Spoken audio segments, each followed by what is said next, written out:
अब आप देखेंगे पैरी मैच प्रेडिक्शन और हमारे साथ in house expert cricket expert Charu Sharma ji होंगे, फैंस के सवालों के जवाब देंगे। चारू जी, बहुत बहुत स्वागत आपका।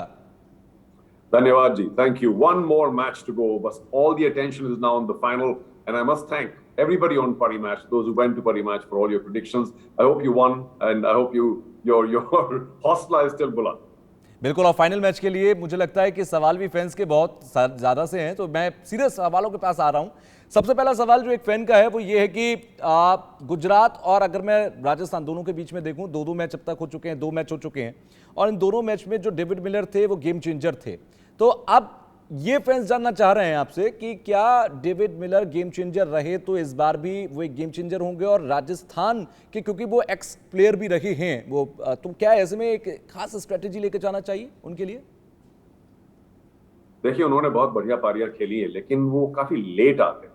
तो सबसे पहले तो अगर गुजरात टाइटंस के जो पहले प्लेयर हैं उन्होंने रन बना लिए, तो डेविड मिलर के लिए खास रोल नहीं है। वो आएंगे, वो लंबी बॉल मार सकते हैं, हमको मालूम है। And as a lefty it's always little more difficult, क्योंकि लेफ्ट हैंडेड बैट्समैन को काबू में रखना थोड़ा सा 5-10-15% और मुश्किल हो जाता है। लेकिन वो पुराने राजस्थान रॉयल्स के प्लेयर हैं, उससे ज्यादा फर्क नहीं पड़ेगा, क्योंकि टीम्स में इतना सारा चर्न होता है। कुछ रहते हैं प्लेयर्स, कुछ चले जाते हैं, काफी कुछ चले जाते हैं।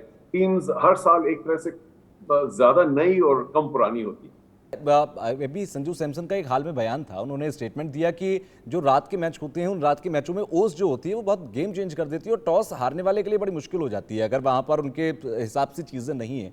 तो क्या उसी से जुड़ा एक फैन का सवाल भी है, वो ये कह रहे हैं कि इसके लिए कोई स्ट्रेटेजी बनाकर चलें क्या? हाँ, अब देखो सिक्का किसके हाथ में, और क्या हेड जाएगा क्या टेल जाएगा, इसके लिए क्या स्ट्रेटजी बनाए आपने। लेकिन संजू सैमसन की बात सही है, मैंने भी अभी भी जिक्र किया था, वापस मैं दोहराता हूं कि अगर टॉस हार गए और जिस टीम ने टॉस जीता, अगर वो कहते हैं कि भाई हम पहले बॉलिंग करेंगे, तो यकीनन जो दूसरे टाइम पर बॉलिंग करेगा उसके लिए थोड़ी सी मुश्किल हो जाती है। तो ये ड्यूक का जो मामला, ये समझना चाहिए कि जब डे टेम्परेचर और नाइट टेम्परेचर में बहुत ज्यादा फर्क होता है तो ड्यू आने की काफी गुंजाइश हो जाती है। अब बॉलर्स कुछ नहीं कर सकते भाई, कितना बॉल को अपना वो ड्राई रखेंगे, कितना उसको तौलिए से रगड़ेंगे। लेकिन बैट्समैन के लिए थोड़ा फायदा जरूर हो जाता है, क्योंकि जो एक विकेट पे एक फ्रेशनेस ही आ जाती है ड्यू की वजह से। उस फ्रेशनेस की वजह से बैट पर बॉल आसानी से आती है, टाइमिंग लाना अपने स्ट्रोक्स में थोड़ा सा आसान हो जाता है। इसलिए to bat second, to chase फायदा जरूर होता है, अगर खासतौर से ड्यू हो। अच्छा, आप गुजरात और राजस्थान का मैं अगर बात करूं, राजस्थान 2008 में जीती, उसके बाद से इतना लंबा एक ब्रेक मिला 14 साल का। गुजरात जो भी पहली बार टीम बनी और पहली बार फाइनल में पहुंची है। अब एक नई टीम और एक सबसे ज्यादा एक्सपीरियंस वाली टीम, दोनों टीमों के बीच में टक्कर है। अब आप क्या देखते हैं इन दोनों की टक्कर को देखकर फाइनल में? जी देखिए, एक्सपीरियंस खिलाड़ियों का होता है, टीम मैनेजमेंट का क्या। तो एक तरह से गुजरात की जो टाइटंस की टीम है उसका मैनेजमेंट नया है, लेकिन खिलाड़ी तो वही हैं जो पहले थे, और कुछ राजस्थान रॉयल्स के हैं, बल्कि जैसे आपने पहले याद दिलाया था। तो पुरानी टीम हो नई टीम हो, आईपीएल में खास फर्क इसलिए नहीं पड़ता है क्योंकि सब ये चर्न होते रहते हैं, प्लेयर्स एक दूसरे टीम में चले जाते हैं। तो राजस्थान रॉयल्स, आपने सही बात की, 2008 में जीते, उसके बाद एक तरह से उनका वनवास खत्म हो गया, 14 साल खत्म हो गए। तो उनको उम्मीद जरूर होगी, लेकिन ये बात गलत है कि उनमें एक तरह से एक्सपीरियंस ज्यादा है, क्योंकि खिलाड़ी है एक्सपीरियंस, वो मैनेजमेंट का एक्सपीरियंस का कोई फर्क नहीं पड़ता। मैनेजमेंट मैदान में नहीं जाते, सिर्फ खिलाड़ी जाते हैं, और ये खिलाड़ी सब पुराने हैं, तगड़े हैं, मजे हुए हैं।